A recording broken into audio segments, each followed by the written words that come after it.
الحمد للہ وکفا والصلاة والسلام علی من لا نبی بعد اما بعد۔ امام الانبیاء سید الاولین والآخرین محمد الرسول اللہ صلی اللہ علیہ وسلم نے فرمایا کہ دین ابتدا میں ایسے تھا جیسا کہ مسافر ہوتا ہے، یعنی جب اللہ نے دین کو اتارا، امام الانبیاء سید الاولین والآخرین محمد الرسول اللہ صلی اللہ علیہ وسلم کے قلب اطہر پر جبرائیل امین لے کر آئے، تو اس وقت کوئی دین کو جاننے والا نہیں تھا، مسافر تھا، اجنبی تھا، نہ دین کو لوگ جانتے تھے اور نہ دین سے لوگوں کی واقفیت تھی، یعنی اجنبی، اور جیسے مسافر ہوتا ہے اور اجنبی اور مسافر کو آدمی کوئی اس کا حال نہیں، اس کی کوئی خبرگیری نہیں، اس کی کوئی قدر و منزلت کا احساس نہیں، کچھ نہیں ہوتا، تو ابتدا میں ایسے تھا۔ پھر آیا ایک زمانہ کہ اس کو عروج ملا، پھر اللہ کے نبی صلی اللہ علیہ وسلم نے ارشاد فرمایا کہ ایک زمانہ ایسا آئے گا کہ دین دوبارہ وہی غریب اور مسافر ہو جائے گا، اور ایسی حالت ہوگی کہ لوگ دین کو اجنبی جانیں گے، اس کی کوئی قدر و منزلت سے واقف نہیں ہوگا، اس دین کے احکامات سے کوئی واقف نہیں ہوگا، لوگوں کو اس کے حلال اور حرام سے کوئی سروکار نہیں ہوگا، اور کوئی دین کے احکامات سے لوگوں کو سروکار نہیں ہوگا۔ اب یہ کیفیت دیکھیں، وہی کیفیت ہے کہ لوگ لسانیت کے نام پر تو مر مٹنے کے لیے تیار ہیں، اپنے کاروبار کے لیے صلاحیتیں اور استعدادیں لگا رہے ہیں، لوگ مختلف چیزوں پر اپنی جانیں کھپا رہے ہیں۔ اب دیکھیں، مختلف چیزوں پر ہر قسم کی اپنی صلاحیتیں اور استعدادیں خرچ کرتے چلے جا رہے ہیں، لیکن دین کے معاملے میں اچھا دین ہے کیا؟ دین صرف نماز کا نام ہے کیا؟ دین صرف روزے کا نام ہے کیا؟ دین صرف زکوٰۃ کا نام ہے کیا؟ نہیں، یہ تو دین کے جز ہیں، حصے ہیں۔ دین تو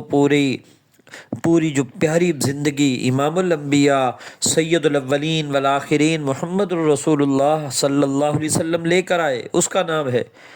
ہم خود، ہر آدمی ہم میں سے غور کر سکتا ہے کہ میں یہ دین پر چل رہا ہوں، اپنے اٹھنا دیکھے، بیٹھنا دیکھے، کھانا دیکھے، پینا دیکھے، اپنی معیشت دیکھے، اپنے کاروبار کو دیکھے، اپنی ملازمت کو دیکھے، اپنی غمی کی زندگی کو دیکھے، اپنی خوشی کی زندگی کو دیکھے۔ اگر تو اس کے کاروبار، اس کی معیشت، اس کی غمی کی زندگی، اس کی خوشی کی زندگی، اس کی خوشی کے لمحات، یہ ساری چیزیں اگر تو اللہ کے لائے ہوئے دین کے مطابق ہیں تو پھر تو یہ کامیاب آدمی ہے، پھر تو یہ دین پر چل رہا ہے، اور اگر نہیں ہے تو پھر اس کے یہ دین پر نہیں چل رہا۔ یہ پھر وہی اللہ کے نبی صلی اللہ علیہ وسلم نے جو بتایا کہ ایک زمانہ آئے گا کہ یہ اجنبی ہو جائے گا، شادیاں ہوں گی وہاں دین نظر نہیں آئے گا، غمیاں ہوں گی وہاں دین نظر نہیں آئے گا، کاروبار ہوگا دین نظر نہیں آئے گا، گلی محلے میں اٹھنا بیٹھنا ہوگا دین نظر نہیں آئے گا، ساری محلوں میں، بازاروں میں، گھروں میں، کہیں یہ ساری چیزیں ہوں گی لیکن دین نظر نہیں آئے گا۔ اس پر اللہ کے نبی صلی اللہ علیہ وسلم نے آگے فرمایا فَطُوبَى لِلْغُرَبَاء، خوشخبری ہے ان لوگوں کے لیے، ان کے لیے جو دین کو اس زمانے میں اہمیت دیں گے، جو دین کو صحیح معنوں میں اس کی قدر و منزلت کو جانیں گے، جو دین پر لگیں گے، دین کے ساتھ چمٹیں گے، دین کو اپنا اوڑھنا اور بچھونا بنائیں گے، دین کو سب کچھ مان کر چلیں گے۔ سب کچھ سے مراد یہ ان کی غمیاں، ان کی خوشیاں، ان کا اٹھنا، ان کا بیٹھنا، ان کی تجارتیں، ان کی ملازمتیں، ساری چیزیں یہ ہوں گی۔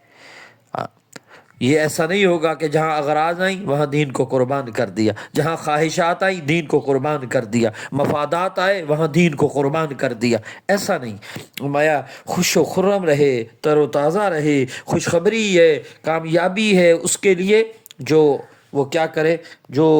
اس دین کو لے کر چلے، دین کو اوڑھنا بچھونا بنائے۔ تو ہم میں سے ہر آدمی اللہ کے نبی صلی اللہ علیہ وسلم کی دعا کو لے سکتا ہے، اور دعا بھی کون؟ امام الانبیاء سید الاولین والآخرین محمد الرسول اللہ صلی اللہ علیہ وسلم دے رہے ہیں۔ تو ہم اپنے دین کو اوڑھنا اور بچھونا بنائے ہر اعتبار سے، اور اللہ کے